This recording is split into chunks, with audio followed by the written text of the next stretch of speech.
We are addicted to energy. At night, our cities blaze with light.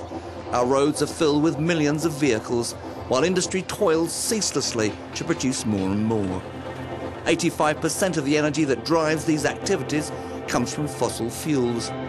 But they will not last forever, and their end may now be in sight.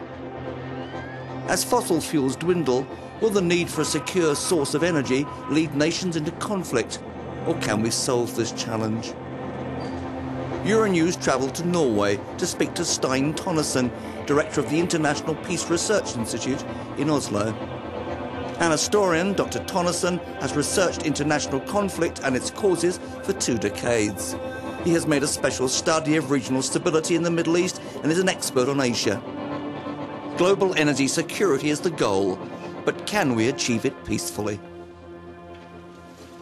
You've written that global energy security is inseparable from climate change. What did you mean? Climate change is a global problem, quintessentially global problem. It's something that concerns all of mankind. And this is also the case for energy security, I would argue, primarily for oil security, because oil is a global commodity. It's found in great quantities in some few areas and then is consumed in other big countries that do not have enough of it themselves. So in order to ensure the provision of oil, you have to have a functioning global market. Both are global, and climate change is about energy.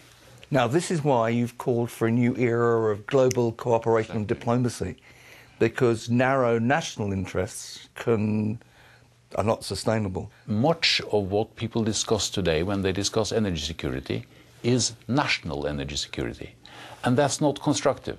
I don't think concern for national energy security is a force for the good, mainly.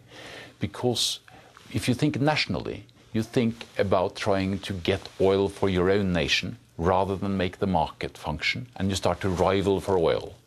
That's not productive. So this is why I argue that we need global action and local action for renewables, but the concern for national energy security must be overcome. How will this be implemented? I think that you must implement it in several ways. One first task is to arrive at a new treaty when the Copenhagen summit is being held at the end of 2009.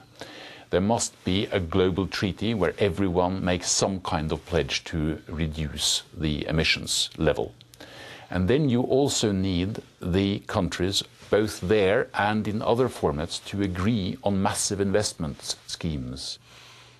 Let's talk about China from a particular sphere of interest of yours.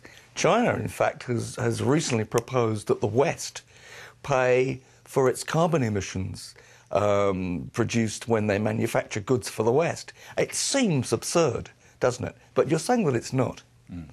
I don't think it's absurd at all that China demands that the West should pay, but the payment should be made in a way that makes it possible to produce it in a different way, that won't lead to so much emissions. It should not just be a tax on the import. It should be money that is pooled into China to generate technological change. And that's why China must open itself up to massive cooperation with Japan, the EU, the United States, for such schemes. The path to global energy security, is it a rocky one? The road to global energy security could indeed be rocky, because we know that oil is located mainly in areas with little political stability. And we know also that China is coming up as the new great power and approaching the level of power of the United States. So if they start to compete for the oil from the Gulf region, for instance, that could be extremely rocky indeed. Another possibility, which is more immediately at hand, and which I actually fear very much, is that the Copenhagen summit this December will not succeed, so that China and the United States and the EU, Japan, don't agree on a workable treaty. And in that case, it's quite likely that the United States, perhaps the EU as well, will start to impose customs duties on products from countries that have high emissions. So instead of paying China for this as China wants, one will start to impose customs. And that will be protectionism.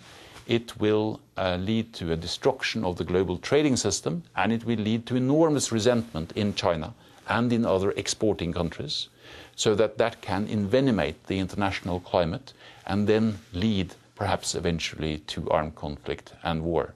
But I want to be an optimist, so I think that if we can just manage to have sufficient stability in the oil-producing regions and see approximately when the oil reaches its peak, then we will also have market forces stimulated by government action that bring in other energy sources. They must happen quickly if we are to prevent the global climate from heating up much further.